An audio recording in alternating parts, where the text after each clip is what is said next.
Okay, April 5th, gonna do a quick update about what's going on in the garden. The large plants are looking a little bit healthier, but still not as healthy as they were before I nuked them. They are still trying to do that second canopy. You can see it there, you can see it there, you can see it with this one as well.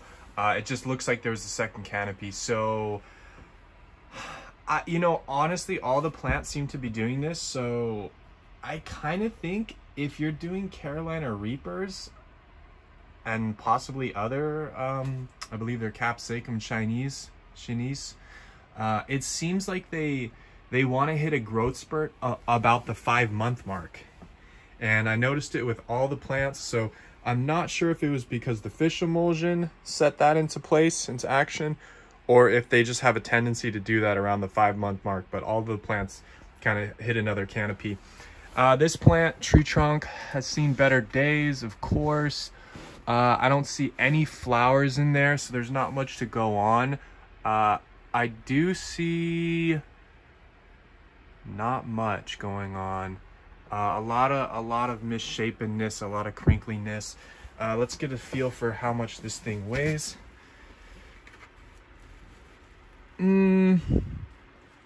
I'd say could go another couple days without watering, but I probably will water it. Let's take a look into the cocoa. No, still pretty moist. Still pretty moist even on top. So maybe another couple days. Something I learned recently that I'm gonna have to correct is peppers have adventitious roots, so they will shoot out extra roots from the base, and that's what you see. All these secondary ones, which looks very cool, but this plant should have been transplanted a lot deeper. I've seen videos recommend they get transplanted up to the cotyledons, which are the baby leaves. So moving forward in the future, I'm gonna try that. Lil Bro still looks pretty good. We've got some more flowers appearing. We've got some jankiness on the leaves. Again, that's just from over nutrient it like an idiot. It's kind of like when you know something bad might happen and you do it anyways because you just can't resist. So we're kicking this back, and for the rest of the life, I'll probably give this every once or twice a week watering with a 2-in-2 of Tigerbloom and Calmag. And let's see under the hood. We can't really, I'm not going to dig into it too much, but you see some flowers, some flowering over here. The flowers look a little yellow and not so good. You see a lot of weirdness like this, and I think that's just from the nutrient burn. A lot of this type of stuff is appearing now. This little brown discoloration almost looks like a ringworm, but plants don't get ringworm as far as I know. This leaf looks pretty unhealthy. Flip side, that's interesting. I've never seen that before. Wonder what's up with that. But anyway, the plant is doing okay. I did just see a bug fly past me, so perhaps it's time to spray. I will be spraying everything down with Azamax at some point. And let's see, that one pepper we've had is right there. And I haven't been measuring the size of it or anything like that, but I'd say that growth is kind of stunted on that pepper. So there's that to consider.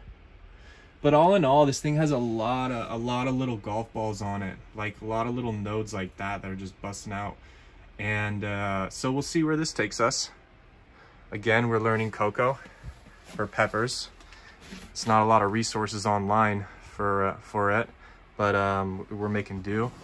This is Hydra. Hydra's looking like a beast. It's gotten like crazy growth. And I might have to go in here and trim out a lot of leaves. But it's looking good. It's starting to get flowers in there. There's a flower there. There's some flowers there. Let's see if I can zoom in. So a couple flowers there, a couple flowers there. So it's looking pretty good. It's almost looking healthier than the other ones, and I've been giving it less nutrients. So again, I think the moral of the story is less is more. But this thing looks hella bushy, and it's pretty strong, pretty low. No peppers yet, but we got flowers, so we go ahead and self-pollinate the flower right there.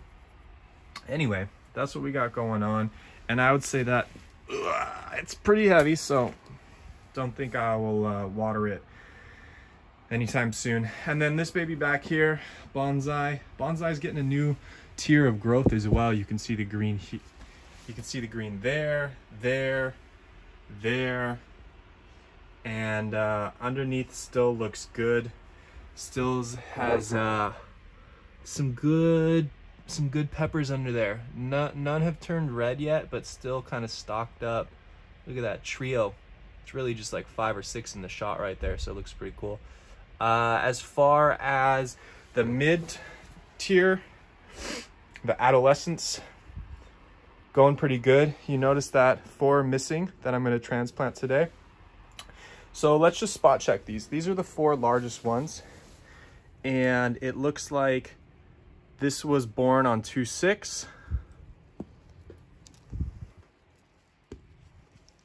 This was born on 2/16. This is a 2/6, and this is a 2/15. So these 2 are just about 2 months old, and these 2 are 2 months old minus 1 week, 7 weeks old. So this is maybe what your pepper looks like 7 weeks in. We've got some secondary growth, and then we've got, let's see, 1, 2, 3, 4 tiers of growth. No topping is required. I do bottom water these in this thing. I did give them a 2-2 solution the last time I bottom watered, but that was diluted, so it was probably closer to a 1/1 per gallon solution of Tigerbloom and Calmag. Just a very supplemental thing. But these 4 I'm going to transplant into 3-gallon pots today. And you know what I can do? I can set the phone down and I can edit out the black part via the YouTube studio. So bear with me. We're gonna break ground here. So here's the plant. This is just shy of getting root bound. I would say right there. Oh, look at that mold on the tent. I would say right here, when you see it start curling up around the edges, that's just about root bound. So that's when you really want to transplant it. That means I'm going to have to get these babies and all these babies into 3-gallon pots and get kicking outside. So again, let's take another look. You want to probably transplant a little bit sooner than this, or maybe around this time. Looks pretty cool though. All right, phone goes down. And we're back.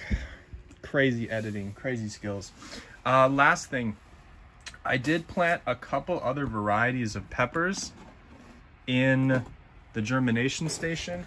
They did not germinate for a solid 7 days or so. But we've got some pops now. I've moved them into the greenhouse, which is a bit warmer than the garage. We've got 1, 2, 3, 4 pops.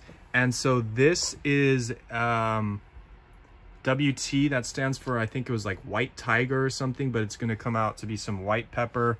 And then this thing is, I believe, CS, chocolate scorpion. So that's my chocolate variety. This row is going to be habanero pumpkins, and this row is PT, which I think is pink tiger. White tongue, white devil's tongue, peach tiger, habanero pumpkin, and then chocolate scorpion. I got all these peppers from Bohica Pepper Hut, which is some dude named Jason on the East Coast. And he recommends, you know, a week to 40 days to germinate. So I guess this is my review. It's been about 10 days since planting these, and I've got 4 out of, maybe 5 out of 20. That one's just peeking through the soil. So not the best, not the worst. It'd be interesting to see, you know, who has the best, quickest germinating seeds, who has the strongest stalk. But Bohica Pepper Hut is something I've seen around. that kind of they seem like they seem like they're in the mix. They got a lot of different types of peppers. This one, I'm gonna try to bonsai this thing. So I'm gonna tug it and try to shape the thing, and it's one of the runts. It's probably not gonna be usable, so I'm just gonna experiment with it. Anyway, that's what we got going on in the garden today.